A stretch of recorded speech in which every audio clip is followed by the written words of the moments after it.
Helman. Thanks for joining me today. When you're deciding things to add to your craft collection, in a lot of cases, you're probably deciding what will you get the most use out of for the amount that it's going to cost to purchase that item. And I want to tell you, this right here is one of the items I've gotten the most use out of for minimum investment. This is the Silicone Craft Sheet. It only costs $6, and there are so many ways to use it. If you have one of these in your collection, I hope you'll watch along and find some new ways you can use it. And if you don't have one of these, I want to show you what all you can do with it. So join me. I'm going to show you over 15 ways you can use the Silicone Craft Sheet. So this right here is the Silicone Craft Sheet. It is a non-stick and heat-resistant mat that you can use in so many different ways in your crafting. So we're going to get started right now. Like I said, I'm going to share 15 or probably even more ways as I talk about this that you can use the silicone craft mat. So first of all, we're going to talk about ways to use it when you're using it with adhesives. Because it is non-stick, is really nice to use with different adhesives. So doesn't it drive you crazy when you're putting tape or glue on a project and some of that glue ends up on your work surface? Then everything sticks to your work surface, just drives you crazy, right? So one great way to use this is to use it when you are putting adhesives on your projects, okay? Adhesive is not going to stick to it. So if you run off the edge or go between cracks on like a die cut or piece like this, you can ball that up with your fingers. It is now fully behind the paper. It's not stuck to my work surface or my craft sheet. And I can add this to my project. So it's great for using tape and glue so that it doesn't stick to your work surface. Next, let's talk about another way to use it with adhesives, and that is with die cuts. Here I'll pull in a really detailed die cut. When you are trying to attach a detailed die cut to your projects, how do you do that? And do you end up with glue everywhere possibly? Here is one of my favorite tricks with the silicone craft mat. You're going to put some glue on the corner and you need a sponge. So you'll dab it around, spread it out because you don't want any big globs. Spread this across the back surface of your die cut. Hold it in place so that it doesn't move around because you don't want any of that glue to end up smeared on the front. And this is ready to attach to a project. I absolutely love this tip for detailed die cuts. Now, I'll clean that off real quick, and then we're going to talk about vellum.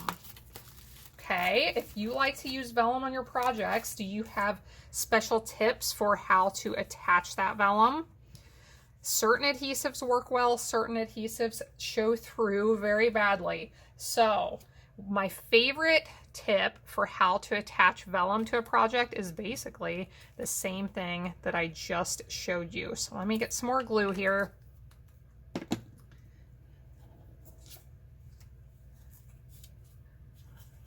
want to get this on my sponge, blot it all across the surface of this vellum. Let's attach this to a project. And you'll be able to see that that does not show through at all.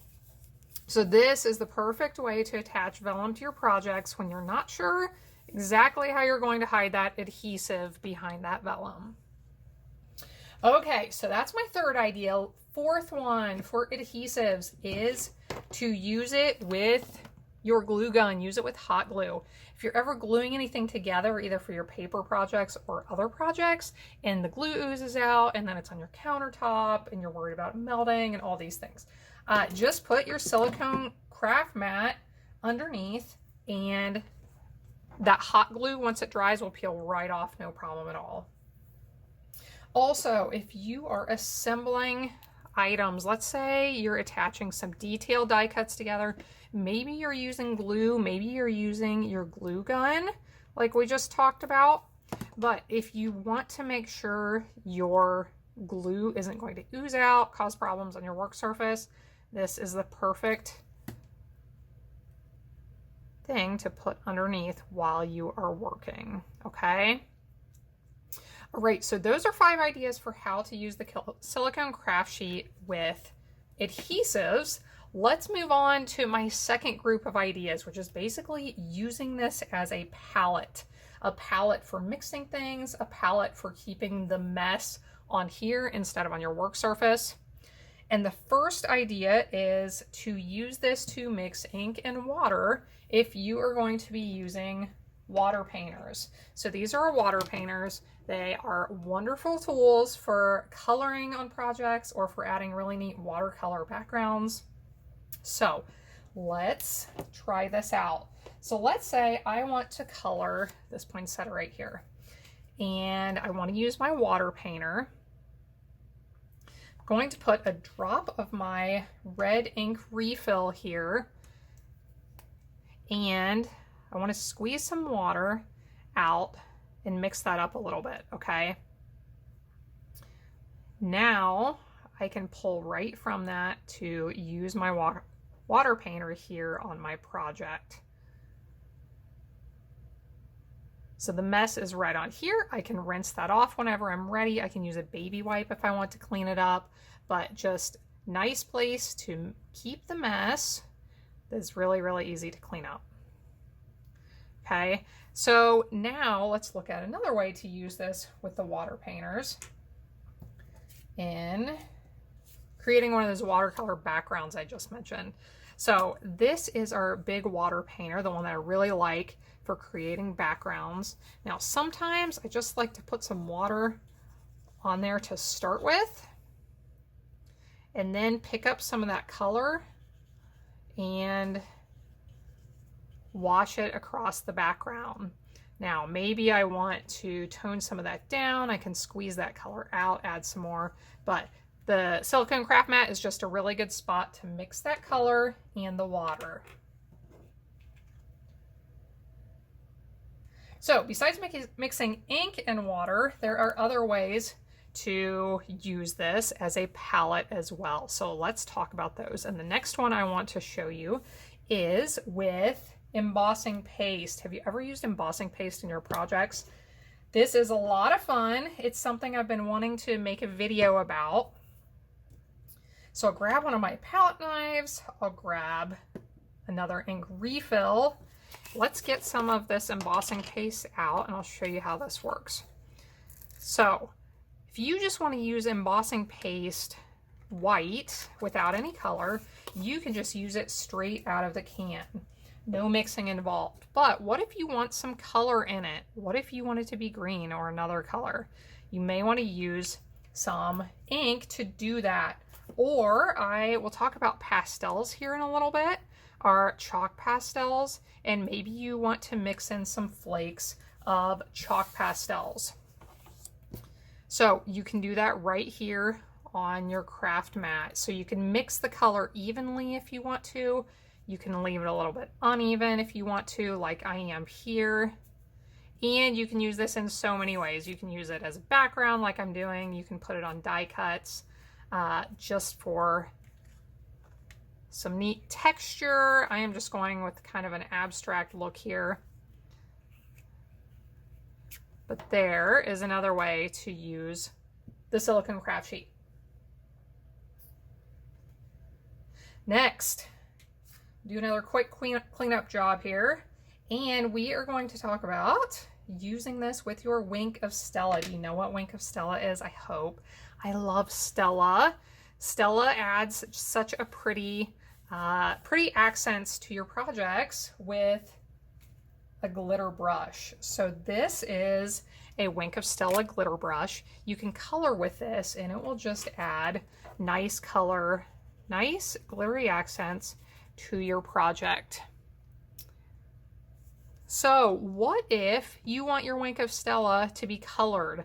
If you don't want to have tons of these in your collection with all different colors, what if you just want to add a little bit of color with this one? You can pick up a little bit of ink from the Silicone Craft Sheet right there in the brush of your Stella and paint just like that. Now, if you do this, keep in mind, you may have a little bit of pink or red in the tip there until you get it all cleaned out. But typically after you color with it a little bit like I just did, it's not going to be there anymore. And look, now I have a beautiful, beautiful leaf on the poinsettia. And this one, in my opinion, is a lot prettier than this other one where I just added it over the top. All right, we have 2 more ways I want to talk about using this as a palette. And the first one is with those pastels that I mentioned a minute ago. So let me show you the pastels. These are a soft pastels assortment, and they are chalks. So one of the ways I like to use the Silicone Craft Sheet with these is to shave off some of it just to make it a little bit easier to pick up with my sponge dauber. And then to apply this to a stamped image as just kind of a fun and different way to apply color. Okay, it's not going to be super detailed, but it gives it a nice glow. Like I said, it's just a different way. I really like to do this for flowers, and I'm going to link you here to a video on my soft pastels. I have tons of ideas in that video for how to use the pastels, and also a few for how to use the Silicone Craft Sheet.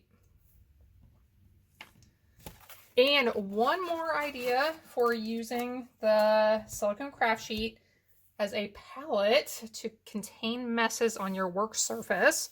I keep doing my cleanup here. One more way is to use it for sponges or blending brushes.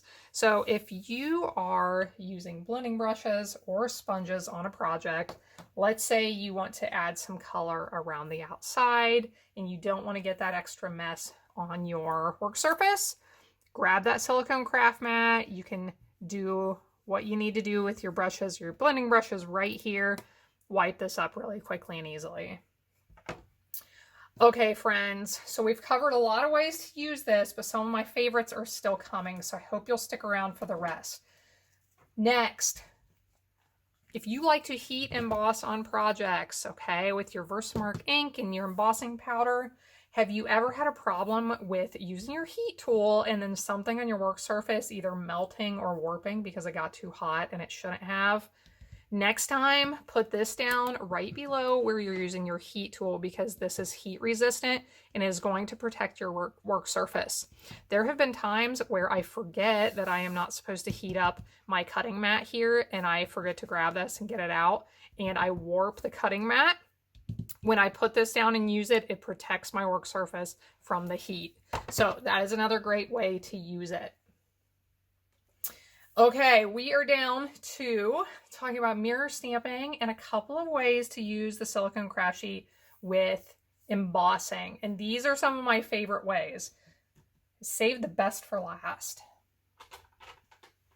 So let's look at mirror stamping. I'm going to link you here as well to another video where I talk about mirror stamping in more detail, but I'll show you the basics right now. What you're going to do, you have to use your Stamparatus or your other stamping platform, and you may see some lint and dust here being picked up. We're going to talk about cleaning this in just a minute. So you want your Stamparatus, your stamping platform, and a stamp mounted. I have my silicone craft mat here in the base, and I am going to ink this up.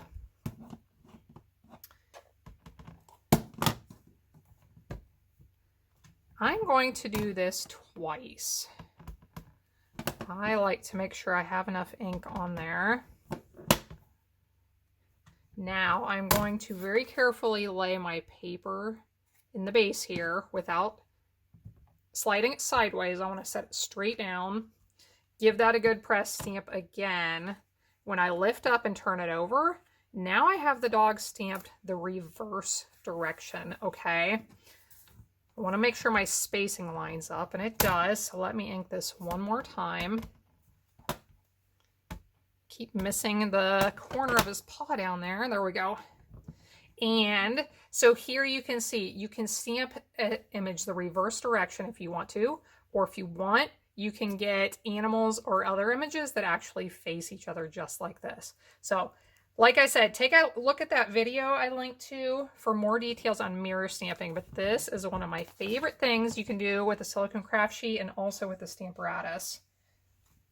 I can also link you here to the Stamparatus. I have a great video with lots of information on it as well. Now let's talk about embossing. We'll talk about cleaning up the Silicone Craft Sheet, and we will call it a day because this is a lot of information for how to use this little tool. So embossing, sometimes I get the question from people who have some of our 3D embossing folders but don't have our 3D embossing plate. So here's a way to use the Silicone Craft Sheet if you don't have the 3D embossing plate. So what you can do is use your base plate, use a piece of 6x6 cardboard. This is one of the pieces that comes in with our designer paper packs. It's one of the very thin pieces. It's not one of the real thick pieces of cardboard. So 6x6 piece of cardboard. You want to use your 3D embossing folder with the paper inside, your silicone craft mat, and the clear cutting plate on top. Crank this through, and when you are done, it will have embossed your paper, just like if you had that 3D embossing folder plate. And one more way to use this with embossing, this is super cool. And I'm going to warn you, you have to be very, very careful with this. Don't do this if you're not comfortable with running a tight-fitting sandwich through your machine. And this does not follow the manufacturer's instructions on the Stamp and Cut and Emboss machine. So if you do this, technically it may not be covered by your warranty. So I'm warning you of that up front. But let me show you. You can actually emboss with masks, with these really thin masks that we sell. And let me tell you right now what you need to line up to be able to do this. So you need your thick base plate, the thin die adapter, clear plate, silicone craft sheet, your mask, your piece of cardstock that you want to emboss with it, and then the other clear cutting plate. So when you put this through, it is going to be very tight. Now, never force something through your machine that doesn't want to go. But I think this is a really, really cool way to use those masks in a new way and get more use out of some of those products in your collection. So there you have it, my friends. 15 plus ways to use the Silicone Craft Sheet. Like I said, it only costs $6. So for everything I just showed you, you can decide if you think that seems like a good value and something you may want to add to your craft collection. Now let's quickly talk about cleaning it up, and then we will call it a day. So first thing is, here on this side is where I had that glue that is dried by now. So my first tip for cleaning this up, if you have glue on it, is just to use your finger and roll that glue up into a ball, and then you can remove a lot of it. You can run this under water and use like a scrubby pad or a soft bristle brush just to kind of scrub off some of the residue that is on it. A really easy way to clean it up that I find a lot of times is just to use a baby wipe and apply some pressure. As you rub over the top with this, it is going to ball up some of that residue that's left. It's going to collect some of that lint, and this typically cleans it up pretty well. And last but not least, as you noticed earlier probably, these do collect lint. They collect little paper scraps from your cutting plates from your cut and emboss machine. They pick up all sorts of things. So if that bothers you and you want to get it nice and clean, grab a lint roller, and this will typically get any of those little fine pieces off so that it is nice and clean. So thanks so much for joining in. I know this was a lot of information, but I hope this helps you learn a lot of different ways you can use your Silicone Craft Sheet. Now, if you're interested in ordering one of these, check the links below in the video description. You can order one through my website. You can also find more information on my blog with card projects, all kinds of ideas and inspiration. So thanks for joining in today. I hope you have a wonderful day. I hope you'll be back again next time when I'll be here helping you to hand make with love.